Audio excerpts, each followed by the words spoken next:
كامي كأنكم كرات خات ذا channel أعوذ لكم وسلامكم يزح اندابلكو لهم أنت خاب حدش أرستي ماتيكم الله كرمنا بتي لهم أنت أرست مسكرنا جنا أتهم سبسكرايب زي جبركم نتحد ورجلكم نتانك أي ملكت مسنا دولة كتوقوا كيرس أخمو كلهم كزخاخركم يفتو نابزن لهم أنت أرستنا مسن سجر كابزو حسب السمع أخمو يكابتة رجعامي زل على النجار ويكزجات النجاري أتحطوا أنتايو نحن دوغا ندولا لامو أنت خوينا زي تقبلنا زبل حتوي بزح مكنياتكو أنت حلو أنا قلنا لهم أنتي حموشت أقدستين وسنتين نتبتات هي زمت إسلازلخو كام مجمرتك سامود أتاك تكاتلهم بخبري عند أدمكو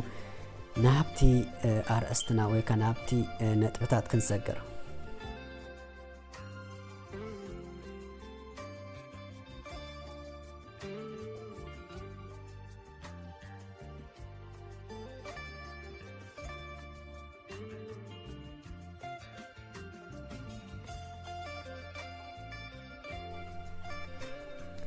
قدامي قال زي ما قبل مخنات كامنا أخا تقبل كال زحش نجر كتقبر سلا تحس ويك دس لزبلاي إذن تاي مالتي أبتن سخاز دول كالو جيزي من البات إذا سب الزئاء أب تليفونا فيلم دي دراما دي وي موسيقى تسمع تحلو ويك موبايل أقداس نجر تقبر تحلو سلازي أبت ساعات السي كامنا أها هتقبل ناتي تقبرو زلا نجر ويكا ناتي ترقو زلا ويكا ناتي تسمعو زلا نجر كتقصلو يا تمرص سلازي أبي ساعات إذا أنت هتقبل زلا خزخون السب من الوقت حدا جزي تدول كلتا جزي تدول شو أكسب تملسك كتصب على كان دقايمك كدول يبلك من الوقت بتناتك أتحاسبا أتفيلم ترقو كواي يعبدو قلملت تخول بنات أتحاسبا جن أبت ساعتي نسو يحق سويك نسو كم زحشة سلا تحسب نتناتك دول انداسم أتو تقد فو مالتي ويك عشلل تقابزا مالتي سلازي أبزنتي كتقبر زلاك هدأ مبال كالليكي مالتي نابتك على أي نتو من الساقر كأسل شاو يكون كمستسمعا كلا زخا قلملت ولا كمالت اندا سمعتها شلل تقابزك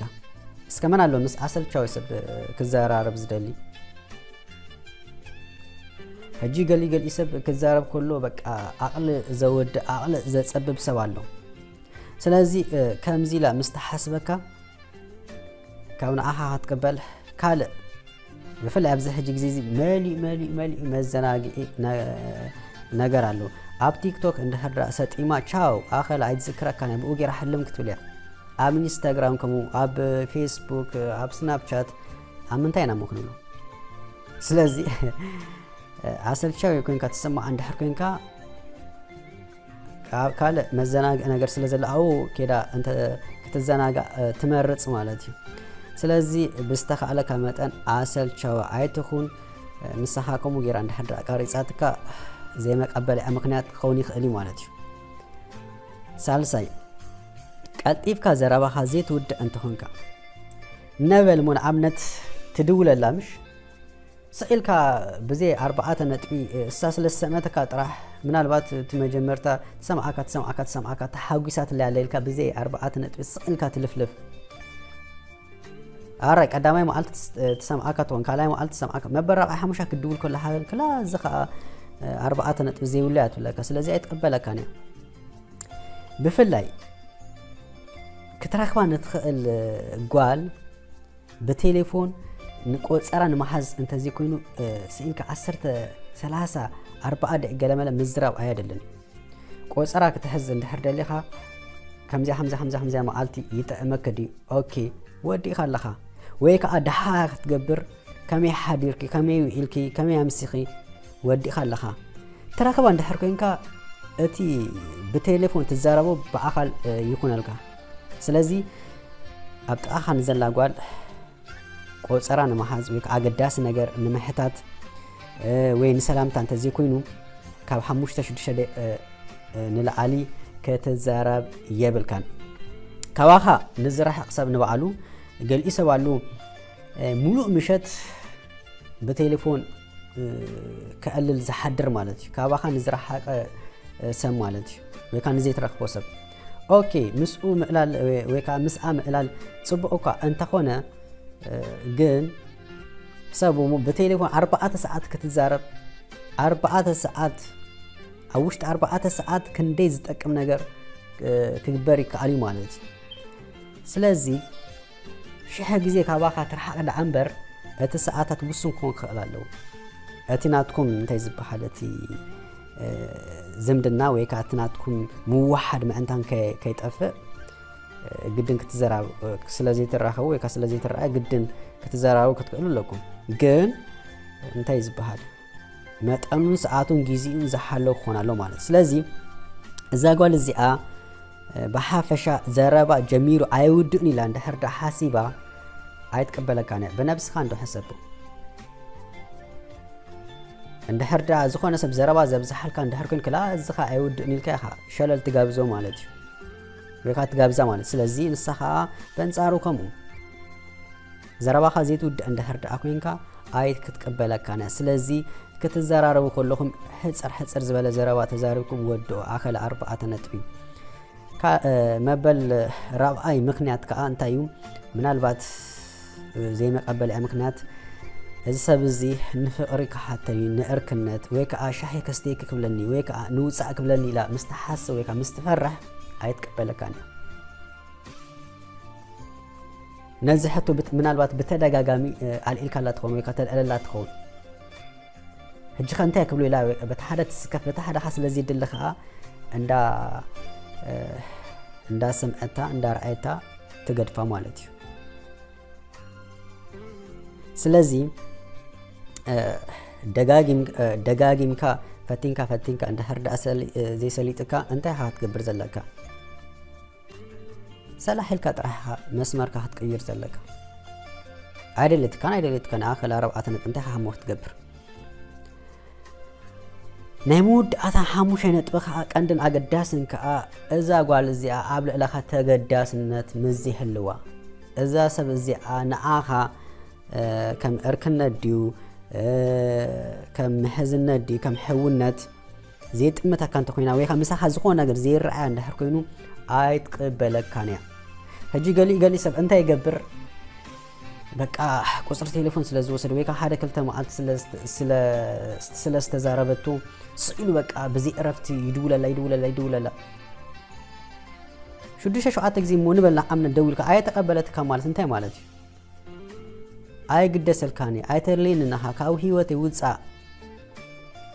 እያ ትብለካ ዘላ እዛ ሰብ እዚኣ ስለዚ ኣብ ልዕለኻ ተገዳስነት እንተዘይብላ ክትቀበለካ ኣይትኽእልና ንምንታይ እሞ ክትቀበለካ ምክንያቱ ምሳኻ ዋላ ሓደ ዝረአየ ነገር ስለዘየለ ማለት እዩ ከም ሰብ ክትፈትን ትኽእል እንዲኻ ምናልባት ልባ ተተለወጠ ገለመለ ኢልካ ሚሕር እንድሕር ተገዲስካላ ግን እዚ ከምስታት ኣይሰርሕን አይደለትካን 4 ነጥብ ቻው ናብ ካልእ ኣኻ ትኸይድ ብነብስኻ እንዶ ሕሰቡ እንድሕር ሓንቲ ጓል ዘይተገዲስካላ እንታይ ኻ ትገብር በዓልኻ ነብስኻ ማለት ሕሰቡ ስለዚ ከም ጥራሕ ስለዝፈተኻዮ ምናልባት ወይ ደስ ስለዝበለትካ ግድን ንነብስኻ ከተጨንቃ የብልካን ግድን ክረክባለን እንዳበልካ ማለት እዩ ስለዚ ንኣይ ዝረአየን ነጥብታት ብዙሕ ነጥብታት ክሕሉ ይኽእል እንድዩ እዚአን ግን ቀንድን ወሰንቲ ነገር ስለዝኾኑ ነዚ እንድሕርዳ ኣስተብሂልኩም ወይ ነዚ እንድሕርዳ ኣስተብሂልካ እንታይ ኻ ትገብር ዘለካ እቲ ርእስኻ ኣንቂሕኻ ወይ ከዓ ኣተሓሳባኻ ኣግፊሕኻ ካልእ ኣማራፅታት ክተናድለካ እምበር ከምዛ እንታይ ዝበሃል ብማስትሽ ዘጣበቑኻ ምስ ኣልግብ ኢልካ ንነብስኻ ንዓና ኣይተዋርድ ብፍላይ ጓል ከዓ ነብሱ ዘኸብር ወዲ ኣትፈቱ ስለዚ ነብስኩም ኣኽብሩ እንተተኻኢሉ ሓንጎልኩም ምልኡ ጅባኹም ምልኡ ብፍልጠት ብሙያ ብገንዘብ ነብስኩም ዳኣ ክትሓንፁ ወይ ከዓ ብጥዕና ነብስኩም ክትሓንፁ ፈትኑ እምበር ጓል እንታይ ዝበሃል ኣይደወለትለይን ኣይተቀበለትንን ኣነኮ ቤኔዝ ነበር ከምዝ እንዳበልኩም ነብስኩም ኣይተጨንቁ ንኩሉ ሰዓትን ጊዜን ኣለዎ ነዚ ምስ ገበርኩም እንታይ ዝባሃል ልክ እምባባ ከምዝረአየ ንሕቢ ተናዋልዱን መጽን ከአስላኩም ይኽእላይ ማለት ወይ ከአስላኩም ይን ማለት እንደህርዳኩም እንተውን ድሌትኩም ማለት ስለዚ መጀመርታ ኣነ ከምት ኩሉ ግዜ ዝብሎ ነብስኩም ለውጡ ጊዜኩም ብከንቱ ኣይተዋኽኑ ነብስኩም ምስ ለወጥኩም ኩሉ ከተርክብሉ ስለትኽእሉ ብፍላይ ከዓ ካብ 18 ክሳብ ትሕቲ 30 ዘለኹም ሰባት ማለት እዩ ወይ ዘለና ሰባት ማለት እዩ ስለዚ ኣብ ነፍሰ ምልዋጥ ክነተኩር ኣለና እምበር ብዛዕባ ጓልዶ ገለመለ ክንሓስብ ጊዜና ብከንቱ ከይነጥፍእ እንዳተላበኹ ኣነ ሎሞ ኣንቲ ሂዜ ዝመጻኹ ነዚ መስል ንስኹም ካል እንደህርዳ ኣለኩም ኣብቲ ናይ ኮመንት ቦታ ክትጽሕፉ እንዳዘኻኽርኩ ብካልኦት ትሕዝቶ ክሳብ ኣብ ዘለኹም ሰላም ቅሳነ ጥዕና ዓወት ኣሳልጦ እንዳተመነኹ ሰሰናይ